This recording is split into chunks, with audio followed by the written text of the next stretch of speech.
Hello friends, मी Anita creative fashion या माझ्या YouTube चॅनलमध्ये तुमचे खूप खूप स्वागत आहे.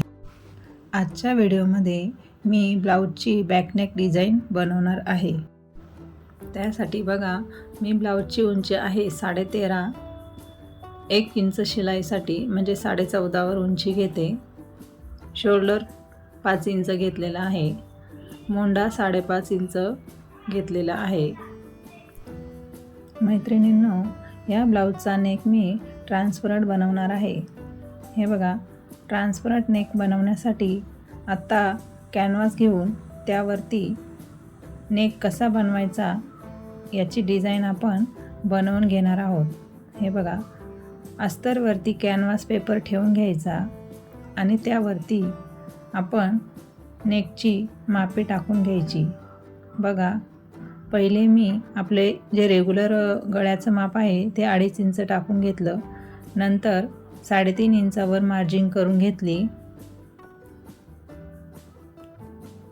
आणि नंतर जो नेक आहे तो मी 11 इंचाचा बनवणार आहे.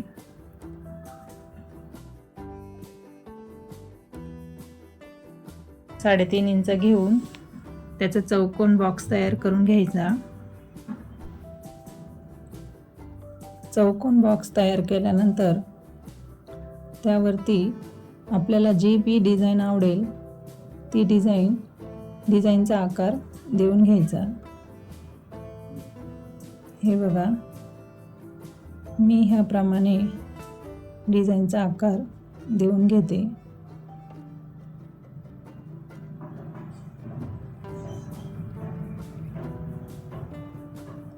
आकार देऊन झाल्यानंतर कॅनव्हास कट करून घ्यायचं. कॅनव्हास कट करत असताना मागे पुढे होऊ नये यासाठी ते कॅनव्हास व्यवस्थित पकडून ठेवायचं, म्हणजे आकार दोघी बाजूनी सेम येतो.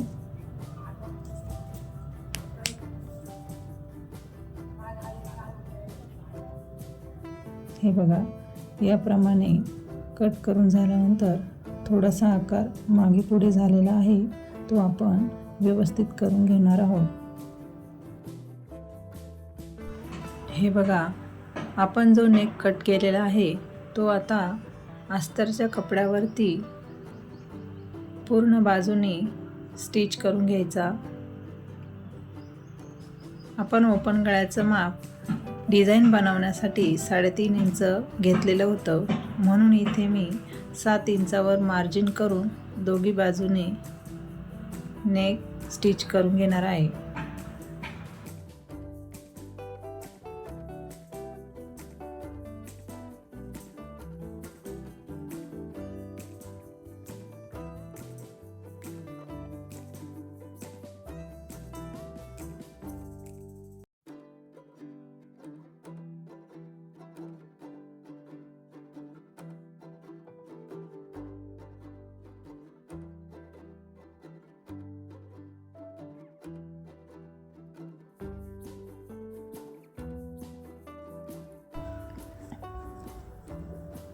कॅनव्हास पेपरला पूर्ण बाजूने शिलाई मारून घ्यायची.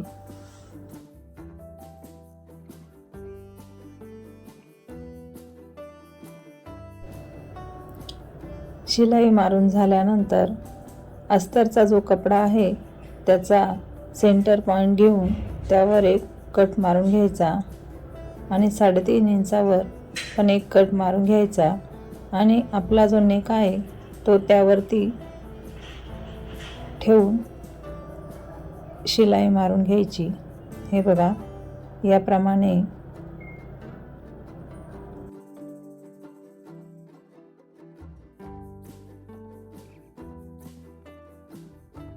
नेक स्टिच करत असताना आपण जी डिझाईन तयार केलेली आहे त्या डिझाईनच्या कडेवरती म्हणजे कॅनव्हास पेपरच्या अगदी कडेने शिलाई मारून घ्यायची आहे.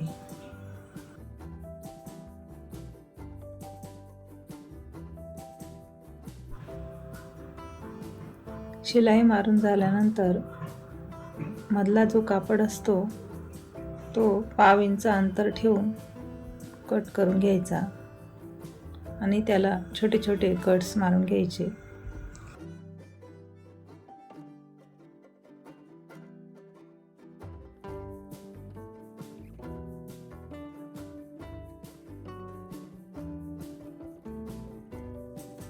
कट्स मारून झाल्यानंतर पूर्ण गळा असा आपण फोल्ड करून घेणार आहोत खालच्या बाजूला. हे पहा, व्यवस्थित असा पूर्ण फोल्ड करून घ्यायचा आणि त्यावरती शिलाई मारून घ्यायची.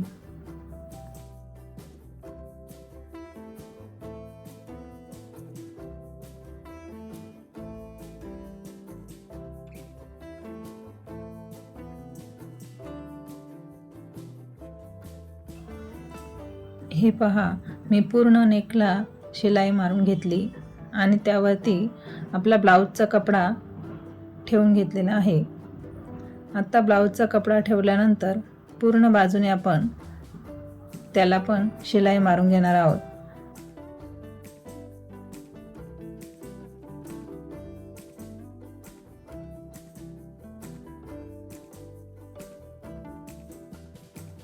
शिलाई मारून झाल्यानंतर जो एक्स्ट्राचा कापड असतो तो कट करून घ्यायचा सगळ्या बाजूने.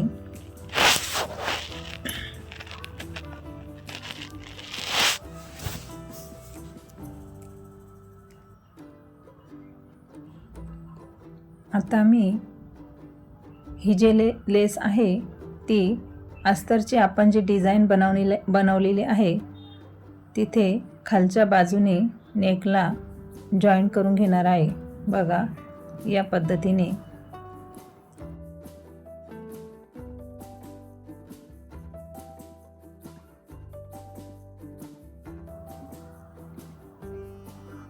हे बघा, पूर्ण गळ्याला मी डिझाईन जे बनवलेले आहे त्याला मी खालच्या बाजूने लेस लावून घेतलेली आहे.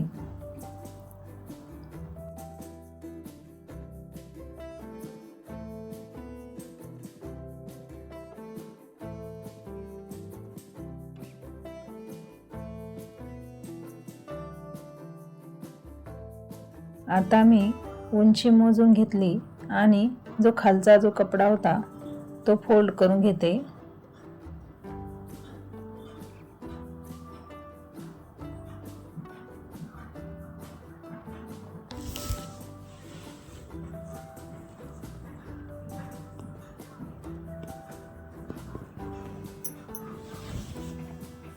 आता आपण जो वरचा ब्लाऊजचा कपड्याचा जो नेक आहे तो कट करून घेणार आहोत. तो नेक मी गोल शेपमध्ये कट करणार आहे. आता आपलं गळ्याचं रेग्युलर गळा रुंदी असते 2.5 इंच, तर मी 2.5 इंचावर मार्जिन करून घेते. गळा आहे 10 इंच. बघा,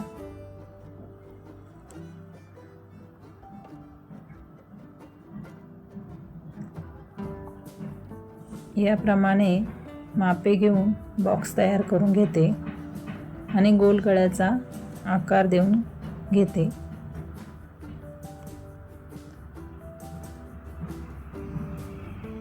याप्रमाणे गळा कट करून घ्यायचा.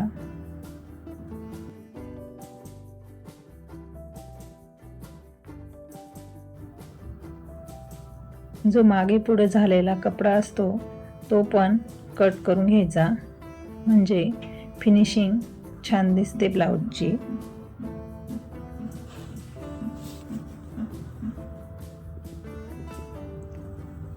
आता जो आपला ब्लाऊजच्या पीसचा जो वरचा गळा आहे त्याला मी पायपिंग लावून घेणार आहे.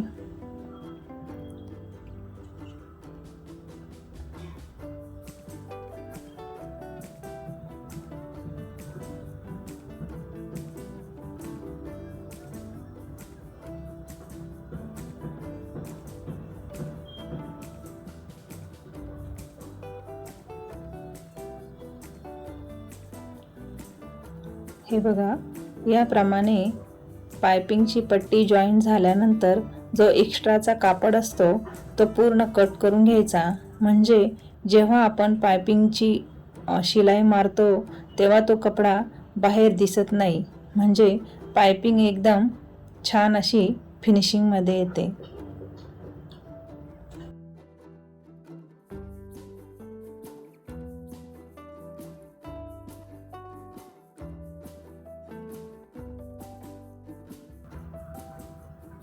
पायपिंग करताना आपण कपडा खूप असा टाईट खेचायचा नाही.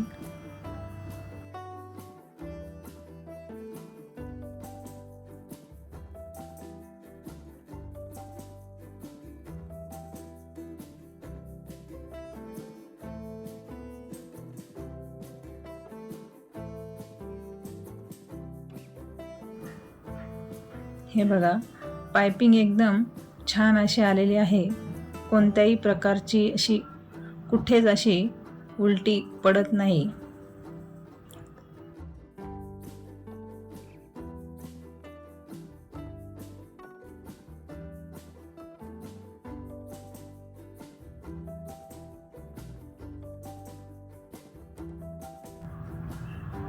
हे बघा मैत्रिणींनो, आजची आपली ही डिझाईन तयार झालेली आहे. तुम्हाला जर माझे डिझाईन आवडत असतील तर माझ्या चॅनलला सबस्क्राईब करा आणि व्हिडिओला लाईक करा. डिझाईन कशी वाटली कमेंट बॉक्समध्ये कमेंट करून सांगा.